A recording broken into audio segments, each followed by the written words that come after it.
Hello there, Papper people, as well as my Papper jerks. Welcome to the Lanky Lefty 27, my little CPAP channel and sleep apnea self-help channel. Had a question long ago from Deidre. She was is a Patreon supporter of mine. She asked a question of, should you be snoring with CPAP? Should CPAP be eliminating snoring? now that's a great question. Almost as good as a question of, how much money can I save buying CPAP equipment? Well, I'm really glad you asked that. With CPAPsupplies.com, they now have this brand new customer loyalty reward. Why do I mention this? Because CPAP Supplies sponsors my channel. They give me a bag of cash just to let you know about them. It's a great situation. Honestly, they offer great deals. They do have this new loyalty reward program. All you have to do is create an account on CPAPsupplies.com, and for every dollar you spend, you get 1 point. For every 100 points, you get $5 off. Points never expire, and there's no limit to the amount of points you can earn.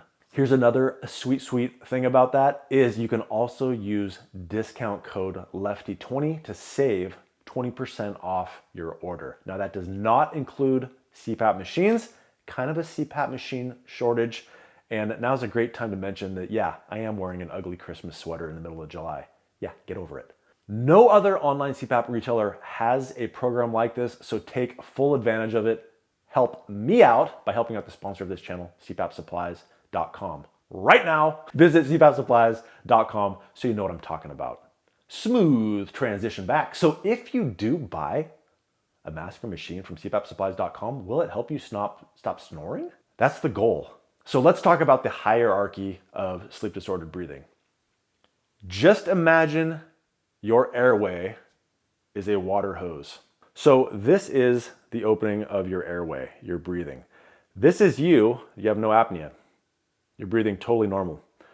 Now, the worst thing you can possibly have is a total obstruction. So this is what they usually call anterior posterior collapse. And that is you're breathing and you start relaxing and you get nothing. It's completely closed off. The breathing line, it's usually a slow progression, and then flat line, you're not breathing. You do one of those. I feel good. Wow. That's obstructive sleep apnea. Now, what can also happen is a lesser form of that, and that's a hypopnea. Hypo meaning below, and apnea, hypopnea. So that is your airway collapses, and the exact definition for the AASM is a 30% decrease in airflow, as well as a 4% desaturation that causes an arousal or not. Wow. So that would be like your airway collapsing to here, still causes you to wake up, still causes you to gasp. Now there's also a respiratory effort related arousal. It's a lesser form of a hypopnea. And this is your airway collapsing to the point where you have a decrease in airflow and it causes an arousal, but there is no oxygen desaturation requirement. So it'd be like this. And you still, and then you have snoring. So you have like a little thingy like this, maybe your uvula's in the way, and you get a soft fatty tissue vibrating, your tongue vibrating. Anything that causes a vibratory sound is a sign of an obstruction. So the hierarchy, the worst possible obstruction, obstructive sleep apnea, hypopnea, respiratory effort related arousal, and then you have our good friend, snoring. Let's look at this in terms of CPAP usage. Person is not on CPAP, they're having obstructive apneas. Now, if you were to add CPAP to this person at whatever pressure, eventually it's going to open it up more and more and more to the point where now whatever the pressure is, the person is just having hypopneas. You keep increasing the pressure and now they're becoming RIRAs. You keep increasing the pressure of the PAP therapy device, and now you just have snoring. What do you do if you have snoring? You increase the pressure. It's going to get whatever is causing that vibration out of the way, be it your uvula, be it fatty tissue of your soft palate, be it your tongue. You get that fully out of the way. Snoring is resolved. You sleep through the night without making so much as a peep, and you feel great in the morning. I feel good. Wow. So, should you be snoring with CPAP or bilevel or ASV? No, you shouldn't be. It is actually a very good sign that you are not on the right pressure. Now, how do you know if you're on the right pressure? Well, I'm glad you asked. Speaking of smooth transitions, check out my website, AXG Sleep Diagnostics. You can do a one-on-one consultation with me. I'll check out your data, be it Sleep HQ or Oscar. I'll make recommendations for you to get a better night's sleep. I have ones of satisfying customers.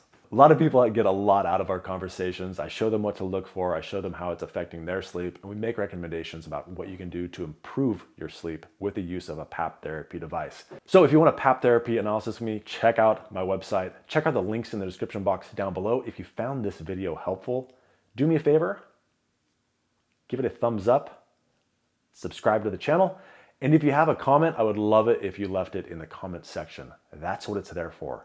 Blow me up. Ask me some questions. I love answering questions. Sometimes I don't know what to answer because you guys don't ask. So when people ask me something like, should you be snoring with CPAP? Gives me a video idea. So hopefully this helped you out. Now, thank you very much for watching. I appreciate it. Now check out my sweet outro as I pump up the Patreon supporters.